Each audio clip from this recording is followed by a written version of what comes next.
ज़्यादा मार्क्स लाना बच्चों के लिए फ़ायदा है या नुकसान है? आप किस किस पोस्ट के लिए क्वालिफाई करेंगे ये वहीं तय हो जाता है। अभी जेईई में 90% बच्चे आज के समय में क्या गलती कर देते हैं? बैलेंस पढ़ाई नहीं कर पाते हैं। कोचिंग का कितना रोल होता है? किसी भी एग्ज़ाम को क्रैक करने का जो एक तरीका पता चल जाएगा, उनका एक्सपीरियंस है उनके साथ में।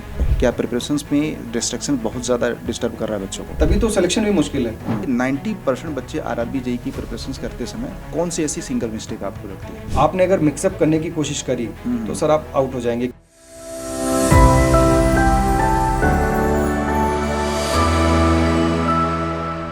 हेलो इंजीनियर्स, उम्मीद करते हैं आप बहुत अच्छे होंगे। आरआरबी जेईई 2024 के सेलेक्टेड स्टूडेंट हैं अश्वनी दीक्षित।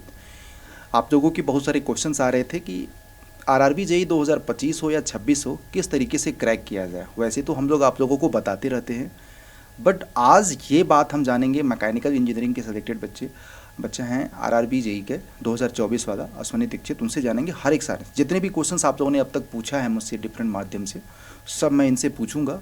कोशिश करूंगा कि पूरा जो रियल जो प्रॉब्लम्स होते हैं उसके सलूशन आप लोगों से डिस्कस करूं। तो पूरा वीडियो देखिएगा, बीच में स्किप करोगे तो मुझे लग रहा है कि आपको फ़ायदा नहीं होगा। तो रियल इंटरव्यू जो होते हैं ना, वो आप लोग ज़रूर देखा करें। तो अश्वनी, सबसे पहले तो मैं एक बार आपसे पूछना चाहता हूँ कि अपने बारे में थोड़ा सा बच्चों को बताइएगा एक बार। आप कहाँ से हैं और कौन सा एग्ज़ाम निकाले हैं? सर मेरा नाम अश्वनी दीक्षित और सर मैं बेसिकली बिलोंग करता हूँ एक छोटा सा डिस्ट्रिक्ट है यूपी में, हरदोई, लखनऊ के पास में पड़ता है वहाँ से। और अर्लियर उससे पहले मैं इस एग्ज़ाम को क्रैक करने से पहले मैं एएलपी रह चुका हूँ, एलपी था मैं।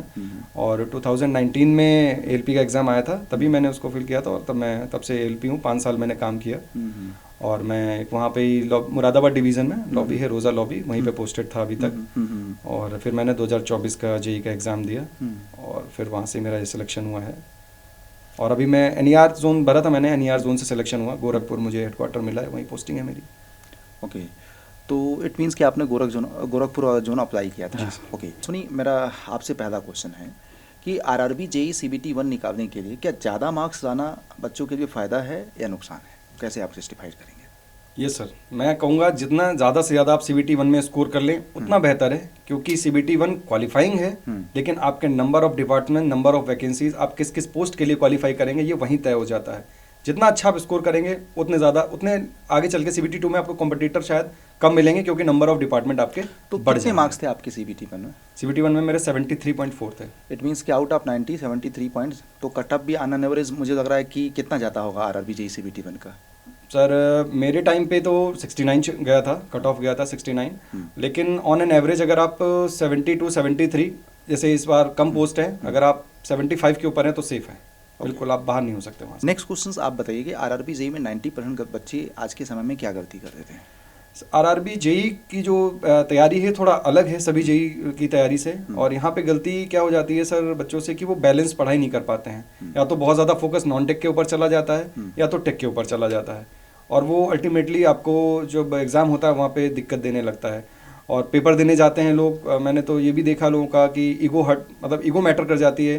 किसी व्यक्ति विशेष को टेक अच्छा आता है या उसमें भी एक पर्टिकुलर सब्जेक्ट अच्छा आ जाता है, तो वो क्वेश्चन देखता है और उसको स्किप करने वाला क्वेश्चन स्किप नहीं करता है। मैथ है तो मुझे मैथ करनी ही करनी है, मैंने तो पीएचडी कर ली, मैंने तो एमटेक किया हुआ है, और वहाँ वो चीज़ दिक्कत कर जाती है। बैलेंस पढ़ाई करिए, फोकस करिए, और बहुत ज़्यादा आपको कुछ नहीं करना है, बस एक अप्रोच है, उसको उस पैटर्न पे रहिए आप। ओके, प्रिपरेशन जर्नी में कभी कभी आपको लगता होगा कि मतलब कि कितने घंटे, अगर आईडीबी आरआरबी जेईई का क्रैक किया जाए, आरआरबी जेईई जैसे एग्जाम को क्रैक करना है, तो कितने घंटे पढ़ना मोर देन सफिशिएंट है सीरियस पढ़ाई? अगर आपको कुछ भी नहीं आता, आप जीरो हैं, नॉन टेक में भी टेक में भी, तो 8 घंटे आपको पढ़ना पड़ेगा। अच्छा, डिस्ट्रीब्यूट करके 4-4। तो ये कैसे बच्चा पता करे कि वो जीरो है कि कितनी परसेंट उसकी प्रिपरेशन है? बच्चे को ये तो पता है कि सर मैं कितना तेज़ हूँ, ये टेक का नहीं, जैसे मुझे पता था मैं टेक में जीरो हूँ, बच्चे को पता होता है कि मैं हूँ क्या, अपना कैलिबर सबको पता है। अब उसमें कितना इंप्रूवमेंट करना है ये आपका आगे तय करेंगे चीज़ें। और आपको अगर कुछ भी नहीं पता, अगर आप जैसे आपने कहा कि कैसे पता चलेगा, तो एक टेस्ट सीरीज दे के देख लो, एक बार दे के देख लो कितना मार्क्स आ रहा है आपका, आपको अपना पता चल जाएगा। अगर आपका नॉन टेक पोर्शन अच्छा है तो ठीक है, फिर 4 घंटे आप डेली टेक को दीजिए। आपका टेक अच्छा है तो 4 घंटे आप नॉन टेक को दीजिए, कुछ नहीं अच्छा तो आप 8 घंटे दीजिए। तो कोचिंग का कितना रोल होता है आपके, अगर मैं बोलूँ कि प्रिपरेशन जर्नी में, सिलेक्शन जर्नी में कोचिंग का कितना रोल होता है? कोचिंग का मैक्सिमम रोल तो नहीं कहूँगा मैं, पर कोचिंग का जो रोल है वो बहुत ही क्रूशियल कहूँगा मैं उसे। क्योंकि कोचिंग आपको जो वे बता देगी, जो सोर्सेज प्रोवाइड करा देगी, जो आपको एक मास और भी बच्चे हैं और इतने ढेर सारे मेंटर से जो आपको एक किसी भी एग्ज़ाम को क्रैक करने का जो एक तरीका पता चल जाएगा, उनका एक्सपीरियंस है उनके साथ में, तो वो आपको हेल्प बहुत ज़्यादा करेगा। नो डाउट आप बिना कोचिंग के कर सकते हैं, लोगों ने किया है, लेकिन वो बहुत ही कम परसेंटेज होता है और आप एवरेज में हैं, कम की क्यों बात करें हम। तो कोचिंग का रोल बहुत क्रूशियल है, बहुत मैक्सिमम लेवल पे तो नहीं, लेकिन क्रूशियल रोल कोचिंग का रहता है उसमें। एएलपी रहते हुए चूँकि आप एक जॉब में थे, अब बड़ा टफ होता है किसी भी जॉब में रहते हुए, वो भी स्पेशली रेलवे की एएलपी वाली जॉब तो बहुत ही टफ होती है। फर्स्ट अटैम्प्ट में आपने आरआरबी जेईई जैसे एग्ज़ाम को क्रैक किया, तो आपकी क्या स्ट्रेटजी रही और आपका क्या टाइम मैनेजमेंट रहा, जिससे कि पूरा टेक्निकल, पूरा नॉन टेक्निकल, CBT 1 CBT 2 आपने मैनेज किया और इस एग्ज़ाम को बहुत अच्छे मार्क्स के साथ क्रैक किया? सर इसमें स्ट्रेटजी का क्या मतलब, मैं यही कहूँगा कि इसमें एटलीस्ट आपको प्री से लेके अगर आप फाइनल स्टेज तक जाते हैं तो आपके पास 8 से 9 महीने की तैयारी का समय होना चाहिए। इतना समय आपके पास होना चाहिए। अब मेरी जैसे मैं एक जॉब कर रहा था, उसके साथ में उस जॉब को भी देखना है और बड़ी हाई मतलब टफ जॉब है, जैसा आपको पता ही है सर, और सेफ्टी का कंसर्न रहता है उसमें। उसके साथ साथ में फिर आपको मतलब घर पे समय देना है, जो आपको रेस्ट मिल रहा है उसमें पढ़ाई करनी है, तो उस चीज़ों के साथ में थोड़ा सा टफ जरूर जाता है। लेकिन जो बच्चे जैसे कि जॉब में नहीं हैं, अभी स्टिल प्रिपरेशन कर रहे हैं, अगर वो लगातार लग के बिल्कुल एक दिशा में फोकस करके, अगर इस एग्ज़ाम को फोकस करके 8-9 महीने अगर तैयारी करते हैं, और दोनों तैयारी को, प्री और मेंस को तैयारी को थोड़ा सा पैरेलली लेके चलना पड़ेगा। क्योंकि अब क्या इन्होंने पैटर्न कर दिया है, बहुत ज़्यादा समय नहीं देंगे आपको। प्री निकलने के बाद 1 महीने, 1.5 महीने, 2 महीने का ही समय देते हैं, तो टेक्निकल इतनी जल्दी से नहीं हो पाएगा। और नॉन टेक के हमारे ऐसे भी बहुत साथी हैं जिनको नॉन टेक में नहीं जानकारी है उतनी, तो उनको नॉन टेक का भी करना पड़ेगा सर। उसमें मैथ्स बहुत ज़्यादा, लोगों के लिए मैथ्स रीजनिंग बहुत परेशान करती है सबको, तो आपको पैरेलली तैयारी करनी पड़ेगी। आपको दिन में नॉन टेक के लिए 4-5 घंटे निकालने पड़ेंगे, और इसी के साथ में टेक के लिए भी आपको 2-3 घंटे पहले से ही निकालने पड़ेंगे। और CBT 1 के बाद में टोटली फोकस आपको जो है CBT 2 के लिए टेक पे ही करना पड़ेगा। ओके, इट मीन्स कि बिफोर CBT 1 आपको जैसे कि 6 से 7 घंटे स्टडी कर रहे हैं, तो 4 घंटे आपको नॉन टेक पे, 3 घंटे आपको टेक पे देना पड़ेगा। अब मेरा दूसरा सवाल है कि प्रिपरेशंस तो बहुत सारे बच्चे करते हैं, सिलेक्शन बहुत कम ही बच्चे देते हैं, तो किस तरीके से आपका डेली रूटीन रहता था, या मतलब कि एक बच्चों का क्या आइडियली रूटीन होना चाहिए जिससे कि वो अपना इंटायर सिलेबस को अच्छे से कवर कर पाएँ? मैकेनिकल इंजीनियरिंग में अगर मैं मैकेनिकल इंजीनियरिंग का तो सर सिलेबस इतना वास्ट है हमारे साथ में, इतना वास्ट सिलेबस है, इतने ढेर सारे सब्जेक्ट है और कोई और छोड़ नहीं किसी का भी। कहने के लिए हमारे पास एक होता है कि हमको मिल गया, हमारे पास सिलेबस है और उसमें हमको ये टॉपिक पढ़ने, लेकिन वो टॉपिक ही अपने आप में, आप तो सर जान ही रहे, इतने वास्ट है हर चीज़ को, सबको कवर कर पाना भी मुश्किल है। फिर हमें क्या उसमें सर थोड़ा सा चूज़ी होना पड़ेगा, क्या चीज़ हमको ज़्यादा पढ़नी चाहिए, क्या चीज़ हमको थोड़ी सी कम पढ़ना पड़ेगा। पढ़ना तो पड़ेगा ही, लेकिन थोड़ा कम भी पढ़ सकते हैं, और कुछ चीज़ में हमको मतलब ज़्यादा करना पड़ेगा, सिलेक्टिव होना पड़ेगा। मैकेनिकल के पॉइंट ऑफ व्यू से बात करें तो सर हमको जैसे कि प्रोडक्शन पे आरआरबी जेईई के लिए आपका प्रोडक्शन का जितना भी पोर्शन है, जिसमें आपकी मशीन डिज़ाइनिंग का हो गया, प्रोडक्शन हो गया, आपका सारा का सारा मटेरियल साइंस हो गया, इसको आपको सबसे पहले तैयार करना है, सबसे ज़्यादा समय भी इसी पे देना है, सबसे ज़्यादा प्रीवियस ईयर क्वेश्चन भी इसी पोर्शन के सॉल्व करने हैं, टेस्ट भी दीजिए सब्जेक्ट वाइज अगर आप चूज़ करते हैं तो इसके ज़्यादा टेस्ट दीजिए। 60-70% क्वेश्चन सर यहीं से आता है और हमेशा से आता है। हाँ, आपको यहाँ देना पड़ेगा। और आपने ऐसे कहा कि डेली वाइज हम कैसे अपने समय निकालें, दिन में 24 घंटे हो रहे हैं, एक इंसान को क्या, ठीक है आपको जो प्रॉपर नींद दीजिए, प्रॉपर आप सोइए, जो भी आप सोते हैं 6-7 घंटे सोइए, और आपकी जो भी डेली रूटीन है उसको फॉलो करिए। उसके बाद में जैसे ही आपको समय मिल रहा है बिल्कुल वेस्ट मत करिए। 8 महीने 7 महीने आपको लग के तैयारी करनी पड़ेगी, तो फ़ोन से दूर हो जाइए उस समय, मूवी ना देखिए तो ज़्यादा बेहतर है। कभी कभार देख लिया आपने चलेगा, लेकिन ज़्यादा इन चीज़ों से दूर होइए थोड़ा सा, और फिर अपना टाइम निकालिए, क्योंकि आपको करंट अफेयर भी उसी समय पढ़ना है, आपको मैथ्स की प्रैक्टिस भी उसी समय करनी है, रीजनिंग की भी प्रैक्टिस करनी है, साइंस भी आपको पढ़नी है, और साथ साथ में आपको टेक्निकल भी लेके चलना है, और भूलेंगे भी आप, रिवीजन भी करेंगे, तो आपको समय देना पड़ेगा 8 घंटे का डेली। 8 घंटे का। अच्छा एक बात बताइए, आज के दौर में सोशल मीडिया के जो दौर चल, डिस्ट्रक्शंस बहुत ज़्यादा है, क्या लगता है कि एक सीरियस स्टूडेंट को क्या पॉसिबल है कि 6 से 7 महीने अपना 90% स्क्रीन टाइम कम करके मात्र 10% कभी ज़रूरत की चीज़ें हैं या किसी से बात कर दिया, ये सब पॉसिबल है क्या? प्रिपरेशंस में डिस्ट्रैक्शन बहुत ज़्यादा डिस्टर्ब कर रहा है बच्चों को? बिल्कुल कर रहा है सर। ये जो सोशल मीडिया का टाइम आ गया है और स्क्रीन टाइमिंग, क्योंकि अब देखिए सर, सिलेक्शन अब ना मुश्किल है, तभी तो सिलेक्शन भी मुश्किल है। सिलेक्शन हो ही कितना परसेंट रहा है?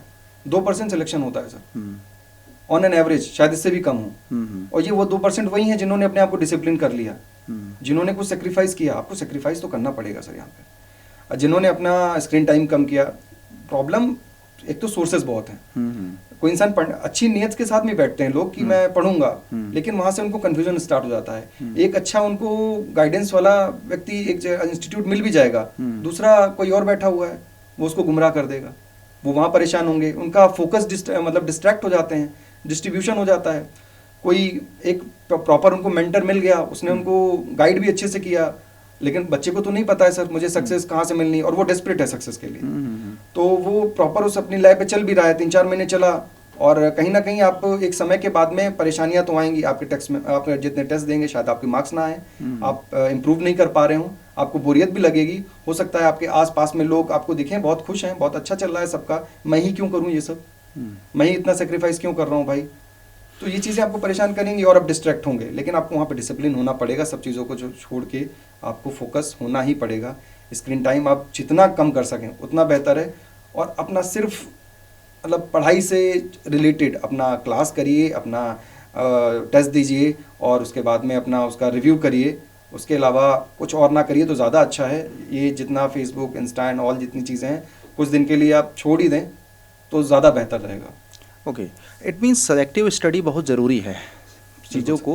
तो इसमें क्या लगता है कि कोचिंग का रोल आज के दौर में इम्पॉर्टेंट है? अगर चूँकि आपने जैसा बोला कि नंबर ऑफ़ कोचिंग है, नंबर ऑफ़ सोर्सेस हैं, नंबर ऑफ़ किताबें हैं, अब बच्चा कहीं ये इस किताब से पढ़ता है, इस भी रेफरेंस से पढ़ लेता है, तो क्या आपको ऐसा लगता है क्या कि एक ही कोचिंग, एक ही किताब को एन नंबर ऑफ़ टाइम्स पढ़ें ज़्यादा बेटर है, या स्कैटर्ड करते रहें अपने आप को इधर उधर उधर? बिल्कुल सही बात सर कही आपने कि एक ही कोचिंग, एक ही किताब, जितनी बार आप नंबर ऑफ टाइम्स पढ़ें उतना ही बेहतर है। ये मेरी खुद की स्ट्रेटेजी है। मुझे खुद को, मैं जिसको बताता भी हूँ तो यही कहता हूँ कि आप एक चीज़ को पढ़िए और जितनी बार हो सके उसको पढ़िए। मतलब मल्टीपल सोर्सेस से दूर रहिए, मल्टीपल कोचिंग से दूर रहिए, ज़्यादा बेहतर रहेगा। पहले से चला आ रहा, तो एंशियंट टाइम से ही चल रहा है। देखिए बिना सर कोचिंग का क्या मैं कहना चाह रहा हूँ, बिना कोचिंग से हमको क्या मिलता है सर? एक प्रॉपर मेंटर मिल जाता है, एक हमें गुरु मिल जाता है जो हमें गाइड करने लगता है, कुछ हमें सोर्सेस प्रोवाइड करा देता है, उसके बाद करना हमें ही होता है। और कोई भी व्यक्ति विशेष जो कोई भी होगा वो गलत आपको राय नहीं देगा, अपने हिसाब से बेस्ट बेस्ट दे रहा है वो, और फॉलो आपको करनी है। तो गाइडेंस तो चाहिए, बिना गाइडेंस के आप अंधेरे में तीर नहीं मार सकते हैं। हम जानकारी नहीं है बच्चे को, क्योंकि समय का अभाव है और कंपटीशंस बहुत ज़्यादा है, तो इसमें हमें लग रहा है कि एक मेंटरशिप और एक प्रॉपर फिक्स कंटेंट मिल जाए तो बड़ा ज़रूरी है। ठीक है, अच्छा एक बात बताइए, जीएस, जीके, रीजनिंग और ये साइंस है नॉन टेक्निकल में सबसे ज़्यादा स्कोरिंग आपको कौन सा लगता है कि ये वाला पोर्शन इसमें से कर दें जिससे कि आपका CBT 1 अच्छे से हो जाए? सबसे ज़्यादा स्कोरिंग सर रीजनिंग है। रीजनिंग है, हाँ। रीजनिंग के बाद में अगर हम प्रायोरिटाइज करें तो रीजनिंग सबसे ज़्यादा है, हो सकता है, और मेजॉरिटी में लोग फुल मार्क्स ले भी आते हैं उसमें। सेकंड नंबर पे मैथ्स आ जाता है। कितने नंबर थे आपके रीजनिंग में, आपको क्या लग रहा है? मेरे सर इसका वेटेज रहता है आपका 30 का रहता है। हाँ। और मेरे 28 मार्क्स थे, 2 नंबर मेरे। अच्छा, मैथ में क्या थे? मैथ में 25 थे सर, आउट ऑफ। हाँ। उसमें मैंने मैथ्स के 2 क्वेश्चन छोड़े भी थे, 27 अटेम्प्ट किए थे, उसमें 25 थे। रीजनिंग मैंने सारा किया था, उसमें मेरे 28 मार्क्स आए थे। ओके, साइंस भी कैसा? साइंस भी 20 के ऊपर थे। अच्छा। लेकिन करंट अफेयर में मार्क्स कम हो गया क्योंकि मैं उधर जीएस की तरफ ध्यान नहीं दे पाया था। राइट, आपका मतलब एल्गोरिथम भी था कि ये वाला पोर्शन अच्छा स्कोर कर लो तो ऑटोमेटिक हो जाएगा। अच्छा एक बात बताइए, अभी जैसे कि 2026 का आ रहा है, 2025 के फॉर्म फिलअप का डाटा भी हमारे पास आ गया, करीब 5,97,000 के आसपास। क्या लगता है, नंबर ऑफ वैकेंसी कम हुई तो फॉर्म फिलअप भी कम हुआ, लेकिन वैकेंसी तो कम हुई, तो क्या फॉर्म फिलअप अगर बढ़ता है तो एक्सपेक्टेड रहता है कि कट ऑफ भी बढ़ जाएगा, ऐसा है क्या?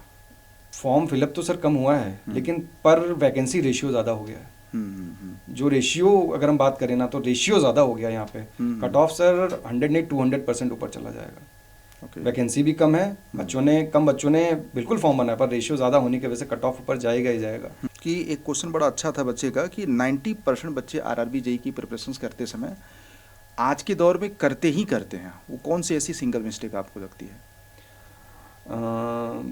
आरआरबी जेई सर, नाम में जेई लगा है, जूनियर इंजीनियर। और भी हमारे साथ में जेई की तैयारियां होती हैं, और भी वैकेंसीज आती हैं। एसएससी जेई हो गया, और डीआरडीओ में हो गया, एचपीसीएल में हो गया, और भी अदर जो इंजीनियरिंग एग्जाम्स हैं। आरआरबी जेई इन सबसे अलग है। आपने अगर मिक्सअप करने की कोशिश करी तो सर आप आउट हो जाएंगे, क्योंकि यहाँ पे नॉन टेक का जो वेटेज है उसको आप दरकिनार नहीं कर सकते। अच्छा खासा वेटेज है।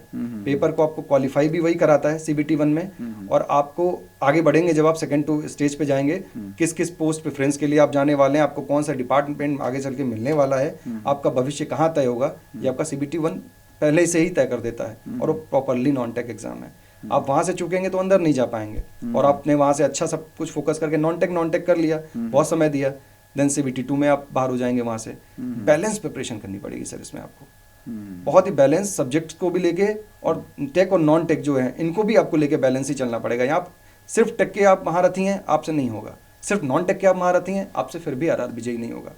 बैलेंस अप्रोच आपको लेनी पड़ेगी एक प्रॉपर। इसीलिए कहता हूँ यहाँ मेंटरशिप बहुत ज़रूरी है आरआरबी जेई के लिए। तो आरआरबी के लिए आपने कौन सा, मतलब कि कोर्सेस अगर एनरोलमेंट की बात करें तो आपको कौन सा कोर्स ज़्यादा हेल्प किया प्रिपरेशन करने में? आरआरबी जेई के लिए सर मेरा जो बैकग्राउंड था, हाँ। मैंने बीटेक किया। मैं पास आउट जरूर बीटेक से हुआ हूँ, लेकिन उसके बाद मैंने बीटेक टेक्निकल का ज़्यादा कुछ रहा नहीं मेरे साथ में। मैं जब एलपी में भी गया, वो प्रॉपरली नॉन टेक से ही होता है सर। उसमें टेक का एक क्वालिफाइंग पेपर होता है, वो बहुत ज़्यादा वेटेज नहीं रखता। तो नॉन टेक से सब कुछ था। टेक के लिए मैं ज़ीरो था एकदम। तो मैं जब मेरा सीबीटी 1 दे के आया, मुझे लगा कि निकल जाना चाहिए, सितंबर की बात है 2024 में ही। तब फिर मैंने प्लेटफॉर्म ढूंढना चालू किया कि भाई मैं पढ़ूँ तो पढ़ूँ कहाँ से, मुझे कोई आइडिया नहीं है। मेरे कुछ जानने वाले थे, मेरे साथ में ही थे, पोस्टेड है लड़का, तो उसने मुझे मतलब सजेस्ट किया कि भाई ये पर्टिकुलर प्लेटफॉर्म्स हैं 2-4, आप इसमें से देख लीजिए। और जब मैंने खुद की उस पर एनालिसिस करी तो फिर मैं अड्डा 24/7 के पास आ गया खुद की। और सर मैंने यहाँ पे महाबैच चलता था, महापैक चलता था, और वो मैंने महापैक बैच ज्वाइन किया। क्योंकि महापैक शायद इसलिए भी ज्वाइन किया क्योंकि मैं चाह रहा था कि भाई कुछ मेरे से छूटे ना, कुछ मिस आउट ना हो जाए मुझसे कहीं, मुझे सब कुछ मिल जाए, सारी चीज़ें मिल जाए, नॉन टेक भी मिल जाए अगर थोड़ा बहुत छूट रहा है, और टेक का तो उसमें सब कुछ था ही। प्रॉपरली एक अरेंज्ड बैच था महापैक जो था। तो महापैक बैच मैंने लिया 24/7 का, और फिर मैंने बस लग गया उसके बाद में प्रॉपरली उसकी। और ऑनलाइन क्लासेस तो मैं नहीं ले पाता था सर, ड्यू टू अपनी जॉब कंस्ट्रेंट रहता था मेरे पास समय का। लेकिन रिकॉर्डेड में फिर सर मैं कमी नहीं रखता था। हो सकता है 4 लेक्चर करने पड़े, 5 क्लासेस करने पड़े, जिस दिन मुझे समय मिलता था मैं वो क्लास करता था। और अपने हैंड रिटन नोट्स, वो बहुत ही मेजर चीज़ है इस पूरी तैयारी में, हैंड रिटन नोट्स। मतलब क्लास पढ़ने के बाद आपका खुद का नोट्स बनाना बहुत ज़रूरी है। बिल्कुल बनाना ज़रूरी है। आप स्क्रीन से पढ़ तो लोगे, रिवीजन कहाँ से करेंगे आप? एक आपको तो ये जो नोट्स बनाते हैं जैसे स्क्रीन से पढ़ने के बाद, शॉर्ट नोट्स होता है या डिटेल टाइप का होता है? शॉर्ट नोट्स सर, क्योंकि मुझे रिवीजन भी करना है उसको। राइट। इतना सिलेबस है वास्ट, इसका मुझे रिवीजन भी करना है। जितना शॉर्ट आप जितना छोटा लिख सकें, अपने लिए करना है ना सर, अपना पढ़ना है हमको, अपना रिवीजन करना है। आप छोटे से छोटा लिखें और हर एक चीज़ को लिखें, मिस आउट ना करें, जो आपको इंपॉर्टेंट लग रही हो वो बिल्कुल, और एक मतलब पैटर्न में करते चले जाएं। और अपना शॉर्ट नोट्स बहुत ज़रूरी है सर उसके लिए।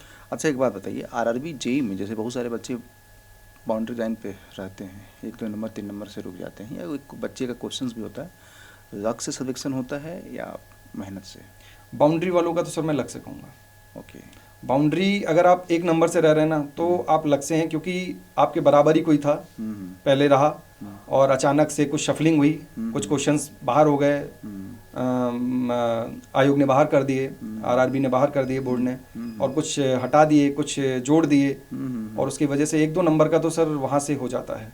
जो बाउंड्री वाले हैं वो लक फैक्टर है। 4 नंबर तक तो मुझे लग रहा है कि बाउंड्री वाले हैं, वो लक फैक्टर है। और मैं कितना लोगों को अपने वहाँ पे ही जानता हूँ, हमने ग्रुप बनाया था, उसमें हम सीबीटी 2 की तैयारी करते थे, कितना लोगों को जानता हूँ कि जब शफलिंग नहीं हुई थी उनके मार्क्स ज़्यादा थे, मेरे से ज़्यादा थे, और शफलिंग होने के बाद में वो आउट हो गए, मेरे मार्क्स काफ़ी बढ़ गए, और वो सब शफलिंग का ही खेल है वहाँ पे। और वैसे तो बुरा है सर, नहीं होना चाहिए। आप अगर एक पेपर बना रहे हैं, कुछ पर्टिकुलर क्वेश्चन दे रहे हैं, 150 क्वेश्चन दे रहे हैं, तो उसमें ऐसा नहीं होना चाहिए कि आप इतने गलत क्वेश्चन रखें। लेकिन अब जो है सो बहुत ये थोड़ा बुरा है। कभी आपको लगा कि आपको प्रिपरेशंस में गिव अप कर देना चाहिए, क्योंकि आप ऐसी जॉब में थे जो कि खुद अपने आप का काम एक प्रकार से समझिए नेशनल सिक्योरिटी का ही है, लोगों की लाइफ का है? मेरी तैयारी के दौरान सर मुझे ऐसा कभी नहीं लगा कि ये जो मैंने फॉर्म फिलअप किया आरआरबी जेई 2024 के लिए, ये मुझसे नहीं होगा। और उसके कुछ कारण भी हैं सर, क्योंकि मैं ऐसा सोचता भी तो भी बहुत गलत हो जाता मेरे साथ में, क्योंकि जिस कंडीशन में मैं था मेरे पास सर खोने के लिए बहुत कुछ था और पाने के लिए सिर्फ ये एग्ज़ाम था। इसको पा लूँगा तो मुझे इतना पता था कि बहुत कुछ बेहतर हो जाएगा, लेकिन अगर नहीं, इन केस 1% ऐसा हो गया मैंने नहीं पा पाया तो मैं बहुत कुछ खो दूंगा। फाइनेंशियल लॉस भी होता मेरा और मेंटली हरासमेंट भी होता और फैमिली इश्यूज़ भी आते हैं। मैं जान रहा था ये सब चीज़ें होने वाली हैं मेरे साथ में, और वो कहीं ना कहीं शायद अच्छा भी था, क्योंकि मेरे पास एक इतना तगड़ा मोटिवेशन था मेरे पीछे कि भाई आप पीछे नहीं जा सकते यहाँ से, पीछे कदम बढ़ाएंगे तो आप गए काम से। तो और एक किसी भी एग्ज़ाम की तैयारी कर रहे हो आप, कहीं भी कुछ भी कर रहे हो, आपको एक मोटिवेशन तो चाहिए जो आपको लगातार, जब आपके सामने समस्याएं आएंगी, जब आपको पढ़ाई में मन नहीं लगेगा, जब आपका स्कोर कम होगा, जब भी आपको कुछ भी प्रॉब्लम दिखेगी तो आपको वही है जो आपको रात भर जगाएगा, वही है जो आपको थकने नहीं देगा, वही मोटिवेशन ही है जो आपको 8 घंटे आप पढ़ोगे, उसके बाद में शायद लेटो तो आपको लगेगा नहीं शायद वो मेरे दिमाग से स्किप हो रही चीज़, और आप फिर बुक उठाने लगोगे। वही वो मोटिवेशन है। और मेरे पीछे मेरी जॉब जो थी, जो उसका जॉब का एक तरीका है, जो जॉब का ऑफ नेचर जॉब है एक तो बहुत ज़्यादा, बिल्कुल। और वो चीज़ें मेरे लिए मोटिवेशन फोर्स की तरह काम कर रही थी कि भाई आप करते रहिए, बढ़ते रहिए, अदरवाइज़ बहुत कुछ गलत हो सकता है आगे चल के। ठीक है, तो thank you. Overall preparation journey में आई थिंक एक लास्ट मेरा क्वेश्चन है बस कि जर्नी में आप लोगों को क्या लगता है अड्डा 24/7 और हम लोग किस तरह से आप लोगों को through out the journey help करते रहे? सर अड्डा 247 एक सिंपल बस मेंटरशिप प्लेटफॉर्म नहीं है सर, ये आपको एक एनवायरनमेंट भी देता है। जहाँ तक मुझे मिला, मैं अपने पर्सनल एक्सपीरियंस बताऊँ, एक आपको एनवायरनमेंट मिल जाता है, आपको एक कम्पिटिटिवनेस आ जाती है जब आप टेस्ट वगैरह आपकी टेस्ट सीरीज़ में देते हैं, टेस्ट देते हैं, तो आपको एक कम्पिटिटिवनेस आ जाता है और मुझे पहले से पता लगने लगता है हाँ भाई मैं इतना पीछे चल रहा हूँ अभी। उसके बाद में जो एक होता है कि ना आपके डाउट सेशन हो जाता है कि मुझे ये 24/7 कौन प्रेजेंट रहता है सर किसी के डाउट के लिए? 24/7 कौन है? नाम से ही वो 24/7 ही नहीं है, वो 24/7 इसीलिए क्योंकि वो कर रहा है। कोई इशू आ रहा है भाई, हो सकता है कॉल पे नहीं मेंटर आपके मिल पा रहे हैं, आप ग्रुप में डाल के देखिए, आपको तुरंत आंसर मिलता है। टेलीग्राम पे लोग जुड़े हुए हैं, टीचर्स जो हैं वो टेलीग्राम पे जुड़े हुए हैं आपसे, तो हमारा मतलब कितना पुराना नाता हो गया है अब 24/7 की वजह से ही। तो परमानेंट साथ में रहना, एक एक छोटी छोटी गलतियों में सुधारना, प्रॉपर गाइड करते रहना, नोट्स देते रहना, टेस्ट सीरीज में कैसे इंप्रूवमेंट करना, ये सब चीज़ें कहाँ से मिल रही हैं? ये सब चीज़ें मुझे यहीं से मिली, अड्डा 24/7 से ही तो मिली हैं, और उसका बहुत कर्जदार हूँ मैं अड्डा 24/7 का। इसलिए थैंक यू। वो सब चीज़ें तो ठीक है, आप सक्सेसफुल हो चुके हैं, अपनी लाइफ को अच्छे से अब एंजॉय करिए। और अभी फिलहाल इनकी ट्रेनिंग चल रही है, तो मे भी हो सकता है ट्रेनिंग जल्दी ख़त्म हो जाए तो ये हेडक्वार्टर आप शिफ्ट हो जाएंगे, राइट? हाँ, यहाँ पर। तो गाइस उम्मीद करते हैं आप लोगों को भी क्वेश्चंस अगर होंगे तो कुछ कमेंट में आप लोग पूछ सकते हैं, तो हम और ये दोनों लोग मिल करके कोशिश करेंगे कि आपके जेन्युइन कमेंट का रिप्लाई भी दें। And thanks for watching, thank you.